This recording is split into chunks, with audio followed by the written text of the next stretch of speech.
Hello आप सभी को। आज का विषय है अपील।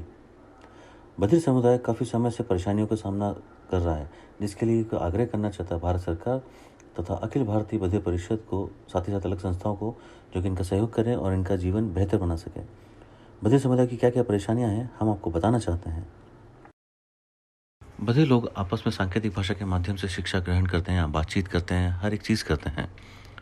परंतु सुनने वाले लोग हैं, उन्हें कहते हैं सांकेतिक भाषा का उपयोग मत करो। ये चीज़ बहुत दुखदायी है।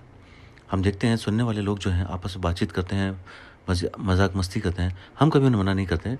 मराठी भाषा है, हिंदी है, गुजराती है, हर एक भाषा खूबसूरत है। उसी तरह से बधिर समुदाय की जो भाषा है वो सांकेतिक भाषा है, उसका आदर करें। बधिर शिक्षक या शिक्षिकाएं हैं, वह सिर्फ चित्रकला या खेलकूद की गतिविधियां ही सिखा सकते हैं। ऐसा नहीं है।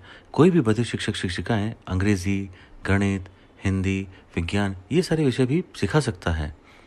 बधिर और सुनने वाले दोनों समान हैं। भारत में बधिर समुदाय की जनसंख्या कितनी है ये स्पष्ट जानकारी नहीं है। सरकार के अनुसार 16 मिलियन बधिर हैं, डेफ एसोसिएशंस के अनुसार 12 मिलियन, कुछ लोग बोलते हैं 5 मिलियन। सब अलग अलग आंकड़े बताते हैं। बधिरों की जनसंख्या कितनी है ये स्पष्ट रूप से बताया जाना चाहिए। सरकार तक सही जानकारी पहुंचेगी तो उसी के अनुसार आर्थिक सहायता मिलेगी, जिससे कई लाभ होंगे। भारतीय सांकेतिक भाषा को मान्यता मिल पाएगी और बधिर समुदाय लाभान्वित होगा। माता पिता जब अपने बच्चों को लेकर डॉक्टर के पास जाते हैं, तब डॉक्टर को उन्हें पूरे विकल्प देना चाहिए। कॉकलियर इम्प्लांट है, स्पीच थेरेपी है, ठीक है, पर सांकेतिक भाषा का विकल्प भी उन्हें देना चाहिए। उसको हटाना नहीं चाहिए। सांकेतिक भाषा का महत्व बताना चाहिए। उसके साथ ही साथ बच्चे शिक्षा ग्रहण कर सकते हैं, बहुत सारी चीज़ें कर सकते हैं।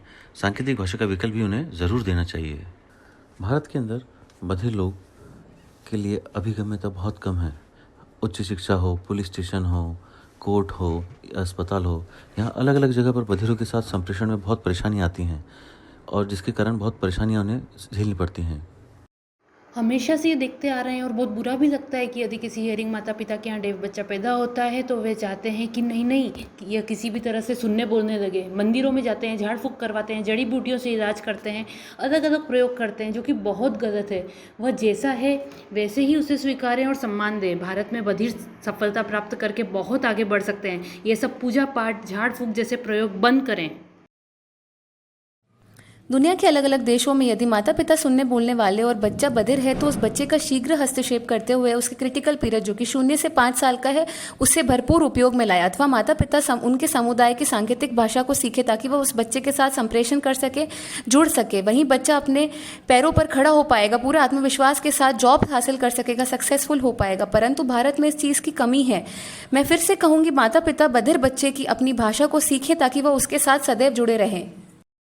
भारत में मैंने देखा है कि श्रवण बच्चों के लिए कक्षा नर्सरी से 12वीं तक की पूरी शिक्षा दी गई है, अथवा घर के आसपास भी कई विद्यालय हैं।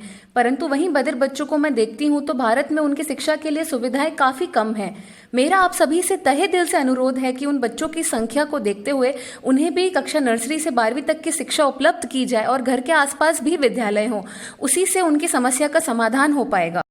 अगर कोई बच्चा पैदाइशी बधिर है तो उम्र 3 से 4 साल में उसका कॉकलियर इम्प्लांट करा दिया जाता है। 5 से 6 साल तक उसी बच्चे को बहुत सी स्पीच एवं ओरलिज्म की थेरेपी दी जाती है, पर वह कहीं भी सहायक नहीं होती, क्योंकि बच्चा भारतीय सांकेतिक भाषा के जरिए और भी रचनात्मक बनता है, समझ बातचीत कर पाता है। लेकिन कॉकलियर इम्प्लांटेशन से बच्चा पीछे रह जाता है, तनावग्रस्त हो जाता है, दोस्तों से विचार व्यक्त नहीं कर पाता। वहीं ISL बधिर बच्चों की उन्नति के लिए अति लाभदायक साबित होती है। हम लाइसेंस की बात करते हैं, बधिर समुदाय है या सुनने वाले हैं, तो सुनने वाले बोलते हैं कि डेफ लोग बहुत दुर्घटनाएं करते हैं। ऐसा क्यों? सुनने वाले लोग भी गाड़ी चलाते हैं, दुर्घटनाएं होती हैं कभी कभी। उसी तरह बधिरों के साथ भी होता है, तो दोनों समान हैं। परंतु सुनने वाले से सुन सकते हैं, बधिर लोग हर एक चीज़ को देख सकते हैं। उनको हर एक चीज़ की मान्यता है, बधिरों को नहीं। ये चीज़ गलत है। दोनों को समान अधिकार होने चाहिए। डीएड व बीएड HI कोर्सेज के अंदर हम चाहते हैं कि सांकेतिक भाषा को सम्मिलित किया जाए। सुनने वाले लोग जब भी शिक्षा ग्रहण करते हैं तब बधिर शिक्षकों द्वारा उनको शिक्षण प्रदान करना चाहिए। जो भी सुनने वाले लोग बीएड का कंप्लीट होने के बाद जॉब के लिए जाते हैं, तब बधिरों को वहाँ पर उनका इंटरव्यू लेना चाहिए, क्योंकि उन्हें सांकेतिक भाषा का पूर्ण ज्ञान होता है। साथ ही साथ बधिर बच्चों के लिए हमें बधिर शिक्षक शिक्षिकाओं का भी उपयोग करना चाहिए।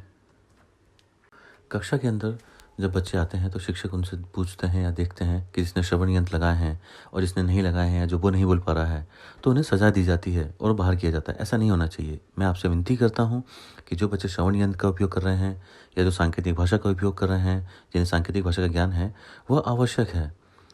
तो सांकेतिक भाषा वाले बच्चे हैं या ओरल एजुकेशन वाले बच्चे हैं, दोनों को समान मानना चाहिए। बधिर शिक्षक अगर बच्चों को पढ़ाते हैं स्कूल के अंदर, विद्यालयों में, तो हर एक चीज़ को सांकेतिक भाषा के माध्यम से पूर्ण रूप से सिखा सकते हैं। सुनने वाले शिक्षक लोग जब वो सिखाते हैं तो उनको काफ़ी कठिनाई का सामना करना पड़ता है, पूर्ण रूप से समझा नहीं पाते हैं, जिससे कि बधिरों को समझ में नहीं आता है। यदि बधिर अगर शिक्षक रहेगा, वो अगर उससे प्रशिक्षण लेंगे सांकेतिक भाषा के बारे में, उसके व्याकरण के बारे में, तो समझने के बाद यदि अगर एक शिक्षक, सुनने वाला शिक्षक बच्चों को पढ़ाएगा, तो हो सकता है कि बच्चों को अच्छे से समझ में आए और ज़्यादा बेहतर तरीके से वो सिखा सकें। तो बधिर और सुनने वालों को साथ मिलकर काम करना चाहिए। भारत के अंदर ये देखकर बहुत दुख होता है कि जो भी सुनने वाले लोग हैं, बहुत से लोग जो कि जॉब के लिए नकली या गलत प्रमाण पत्र बनवा लेते हैं और उनका जॉब में सिलेक्शन होता है। बधिरों को बाहर किया जाता है उन नौकरियों से, क्योंकि ये प्रमाण पत्र सच नहीं होते हैं। तो हम आपसे रिक्वेस्ट करना चाहते हैं कि बेरा टेस्ट किया जाए, जो कि बहुत आवश्यक है और उसको लागू करना चाहिए। बधिर लोगों के उच्च शिक्षा के लिए, पुलिस केस के लिए, अस्पतालों में जब भी अनुवादकों को लाना पड़ता है तो उनका पैसा खुद देना पड़ता है। हम चाहते हैं कि सरकार इसके लिए आर्थिक सहायता प्रदान करे, ताकि सांकेतिक भाषा अनुवादकों को सरकार द्वारा भुगतान किया जा सके। भारत सरकार के द्वारा अलग अलग बधिरों की गतिविधियों की, जैसे पहलवानी, badminton, chess, Miss Tough India के लिए विश्व में जब ये उपलब्धियां लेकर आते हैं, तब इनका सम्मान होना चाहिए, उनका इंटरव्यू होना चाहिए, ऐसी न्यूज़ होनी चाहिए। बट ऐसी अपॉर्चुनिटी उन लोगों को नहीं मिलती, तो हम आग्रह करते हैं कि ऐसे अवसर उन्हें भी प्रदान किए जाने चाहिए। हम देखते हैं कि सुनने वाले लोग हैं जो कि फिल्मों में, कार्यक्रमों में अलग अलग तरह का प्रचार प्रसार करते हैं सांकेतिक भाषा को लेकर बधिर लोगों के जीवन के ऊपर। वो नहीं होना चाहिए। ऐसे बहुत सारे बधिर हैं जो कि बहुत अच्छे सांकेतिक भाषा के उपयोगी हैं और बहुत अच्छे एक्टर हैं, उन्हें उसमें सम्मिलित करना चाहिए। बाइलिंगुअल शिक्षण की जब हम बात करते हैं, जिसके अंदर की सांकेतिक भाषा प्रथम भाषा होती है और उसके साथ दूसरी हिंदी या अंग्रेजी भाषाएं सिखाई जाती हैं, और इसका बहुत फ़ायदा होता है बधिर समुदाय को। इसके अंदर तर्क वितर्क, अमूर्त कल्पनाओं के बारे में भी हम विषय ज्ञान हासिल कर सकते हैं। भारत में बहुत कम विद्यालय हैं जो कि बाइलिंगुअल पर काम करते हैं। हम चाहते हैं कि ऐसे और विद्यालय भारत में स्थापित हों। हेलो, अभी आपने ये वीडियो देखा? आपको कैसा लगा? जिन बिंदुओं पर भी बात की गई बहुत सही है। भारत के अंदर बधिर समुदाय को क्या क्या परेशानियां आ रही हैं, उनका निराकरण कैसे होगा, आपको क्या लगता है? आप कर सकते हैं? मैं तो नहीं कर सकता। क्या आप कर सकते हैं? मैं अकेले?